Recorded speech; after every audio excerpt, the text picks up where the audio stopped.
कौन सा बीजेपी का नेता है जो पार्लियामेंट के अंदर अनएम्प्लॉयमेंट पे बात करे, महंगाई पे बात करे, डेवलपमेंट पे बात करे, एजुकेशन पे बात करे? बाबा साहब सुनिए, बाबा साहब तो एजुकेशन की बात करते थे।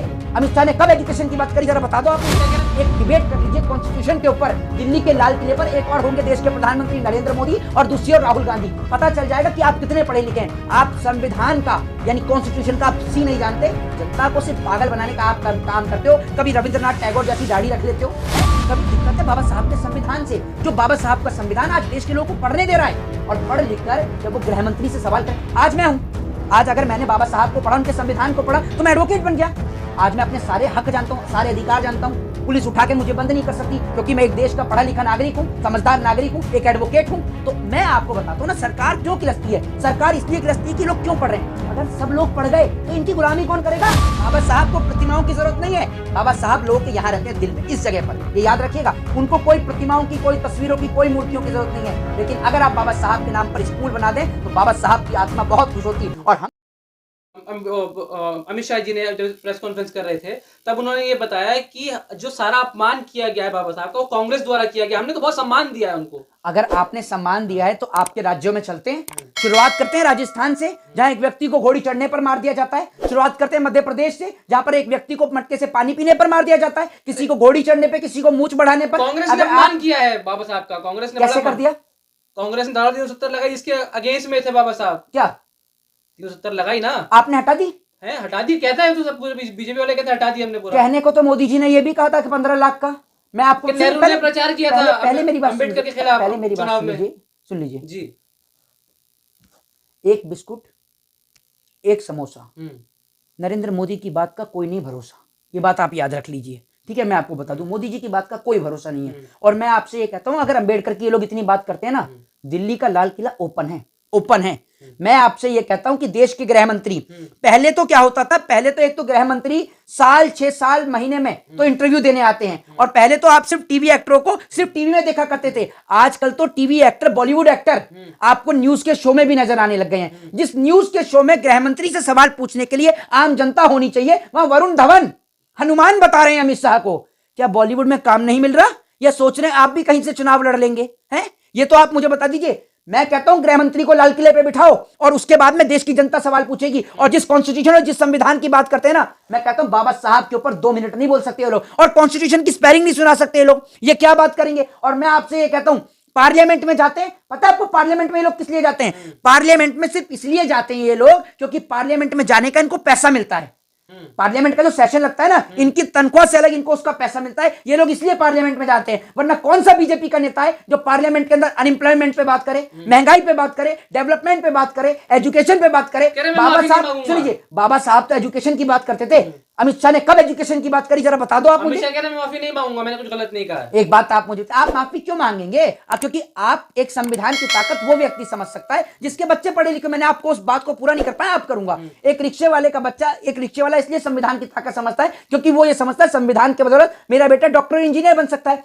आज गृह मंत्री का बेटा बिना क्रिकेट खेले बीसीसीआई से आईसीसी में पहुंच गया। कैसे? सिर्फ उनके पापा गृह मंत्री हैं, सिर्फ इसी वजह से। तो इनको क्या पता संविधान की ताकत, कि संविधान की क्या ताकत है। लेकिन आज मैं आपको बता दूं, माननीय गृह मंत्री जी और माननीय प्रधानमंत्री जी, अगर आप गृह मंत्री बने हैं तो देश के संविधान की बदौलत, अगर आप चूमते हैं मोदी जी, अभी देखा नहीं तस्वीर, संविधान को चूमा था। मैं ओपन चैलेंज देता हूं प्रधानमंत्री नरेंद्र मोदी को कि जिस संविधान की आप बात करते हैं ना, और जिस संविधान को आप कहते हैं कि कांग्रेस ने अपमानित किया, तो एक डिबेट कर लीजिए कॉन्स्टिट्यूशन के ऊपर। दिल्ली के लाल किले पर एक और होंगे देश के प्रधानमंत्री नरेंद्र मोदी और दूसरी ओर राहुल गांधी। पता चल जाएगा कि आप कितने पढ़े लिखे हैं। आप संविधान का यानी कॉन्स्टिट्यूशन का आप सी नहीं जानते, जनता को सिर्फ पागल बनाने का आप काम करते हो। कभी रविंद्रनाथ टैगोर जैसी दाढ़ी रख लेते हो, हैं? कभी आप, एक बात बता दूं, हर जो है ना, जिस तरीके से हर मफलर डालने वाला केजरीवाल नहीं हो सकता ना, क्योंकि जो काम केजरीवाल ने किया वो काम हर कोई नहीं कर सकता। जिस तरीके से आप दाढ़ी रखे अपने आप को रविंद्रनाथ टैगोर समझना, आप रविंद्रनाथ टैगोर कभी नहीं बन सकते। दूसरी बात ये, आज एक बात, इस बात को पूरा कर रहा था कि ये लोग पार्लियामेंट में किस लिए जाते हैं? सिर्फ पैसा मिलता है इसलिए जाते हैं।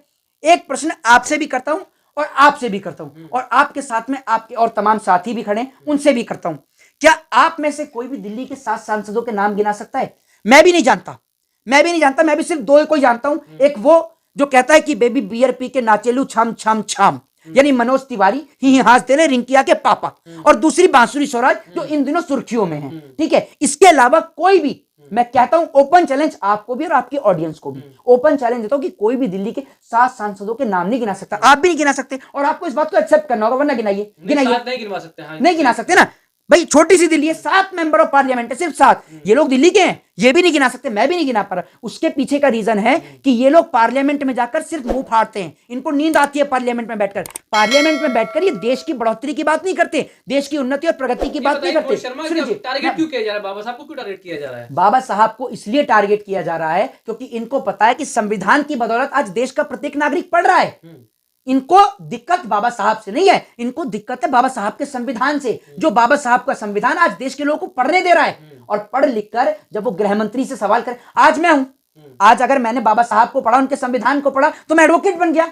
आज मैं अपने सारे हक जानता हूं, सारे अधिकार जानता हूं, पुलिस उठा के मुझे बंद नहीं कर सकती, क्योंकि मैं एक देश का पढ़ा लिखा नागरिक हूं, समझदार नागरिक हूं, एक एडवोकेट हूं। तो मैं आपको बताता हूं ना, सरकार क्यों किलसती है। सरकार इसलिए किलसती है कि लोग क्यों पढ़ रहे हैं। अगर सब लोग पढ़ गए तो इनकी गुलामी कौन करेगा।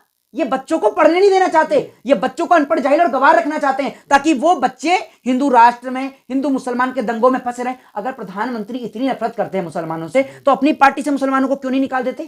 क्यों रख रखा है मुख्तार अब्बास नकवी को, क्यों रख रखा है शाहनवाज हुसैन को, और क्यों रख रखा है उनको अपना दामाद बनवाकर? बीजेपी तो बोल रही है स्मारक बनवाए बाबा साहब के, बहुत चीजें बनवाई है हमने, बहुत काम। बाबा साहब तो मूर्ति के सबसे ज्यादा खिलाफ थे, फिर तो आपने सबसे ज्यादा बाबा साहब की तौहीन करी है। ये वही तो काम करें जिन्होंने बाबा साहब को नहीं पढ़ा।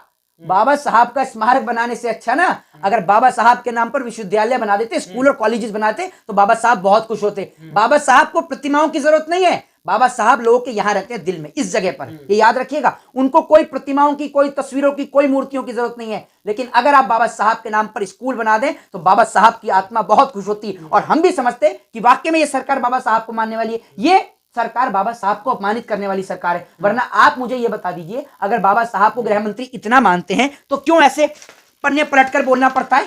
बाबा साहब तो सबके नौने पर, हमने तो नहीं एक भी पन्ना ले रखा। आप मुझसे पूछिए कितनी बाबा साहब ने डिग्री ले रखी है, कौन कौन सी यूनिवर्सिटी में पढ़ के आए हैं भाई। बाबा साहब को पढ़ते हैं, ये नहीं कि पन्ने खोल के। मैं राहुल गांधी जी से पूछना चाहता हूं। अरे आप क्या पूछेंगे, देश तो आपसे पूछ रहा है कि आप तड़ीपार से गृह मंत्री कैसे बन गए। तमीज से नाम लीजिए, क्या बात कर रहे हैं आप? क्यों अमित शाह जी बोलिए ना, क्या भाई, क्यों गृह मंत्री हैं, ओहदे पे बैठे हैं भाई, गृह मंत्री तड़ीपार नहीं रहे, तड़ीपार रह के आए। मैं गलत हूं क्या? आप मेरी बात सुनिए, आप पपिट हो सकते हैं उनके, मैं पपिट नहीं हूं किसी का। इस देश का संविधान मुझे बोलने का हक और अधिकार देता है, और मैं अगर गलत बोल रहा हूं तो मेरे पर डिफॉर्मेशन कर दो, केस कर दो मेरे ऊपर मानहानि का। अगर मैं गलत बोल रहा हूं, अगर एक व्यक्ति तड़ीपार रहा है तो उसको तड़ीपार बोला जाएगा। मोदी जी चाय वाले, तो चाय वाला बोला जाता है उनको। ये सुन लीजिए, क्या चाहते, क्या अमित शाह इस्तीफा दे दें या फिर माफी मांगे? देखिए, पहली बात तो ये है कि मेरी बात सुन लीजिए।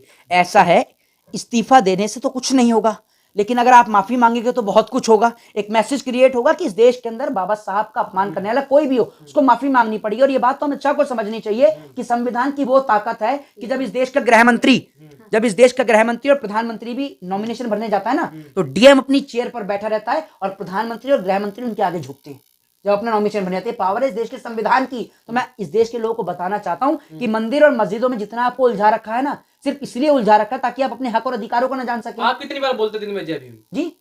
कितनी बार बोलते? एक बात आप मुझे बताइए, मेरा तो काम ही पूरे दिन कोर्ट के अंदर है, और कोर्ट तो फिर पहले मेरी बात सुनिए, कोर्ट तो चलता संविधान से है। और अगर कोई भी आपसे, मैं तो दिन में अगर कोई 100 बार क्या 10,000 बार भी पूछेगा कि भाई आप क्यों बोलते हो ना, तो मैं तो एक ही जवाब देता हूं, भाई इस देश का संविधान मुझे बोलने की आजादी देता है, बोलता हूं। अगर आपको तकलीफ है तो आप मुझे बताइए ना, इस देश का संविधान बोलने की आजादी देता है भाई, और वो संविधान किसी और ने नहीं, बाबा साहब फैशन बना लिया आप लोगों ने, कह रहे फैशन बना लिया आपने। बिल्कुल हमारा फैशन है, बिल्कुल भाई, मैं आपसे कहता हूं हमारा फैशन है, और हमारा फैशन और प्रोफेशन दोनों है, हमारा फैशन और प्रोफेशन दोनों है। और मैं तो कहता हूं देश के प्रत्येक नागरिक अगर इसको अपना फैशन और प्रोफेशन बना लें, तो इन जैसे लोगों की कोई औकात नहीं है कि आपको हिंदू मुसलमान के नाम पर लड़ सकें। आपको स्वर्ग की प्राप्ति नहीं चाहिए जी? आप अमर है क्या? मैं आपको ये बताता हूं, पहली बात तो ये है कि गृह मंत्री जी जो तड़ीपार रहकर आए हैं, क्या उनको स्वर्ग मिल जाएगा? इनकी पार्टी का नेता कुलदीप सिंह सेंगर, सुन लीजिए, इनकी पार्टी का नेता कुलदीप सिंह सेंगर, जो आप एक बेटी के साथ बलात्कार करता है, क्या उसको स्वर्ग मिल जाएगा? आसाराम, चिन्मयानंद, नित्यानंद स्वर्ग मिल जाएगा? अब मतलब स्वर्ग भी, पर्चियां भी होम मिनिस्ट्री से कट रही हैं, आपने अपनी पर्ची जमा करवा दी, स्वर्ग दे रहा है क्या?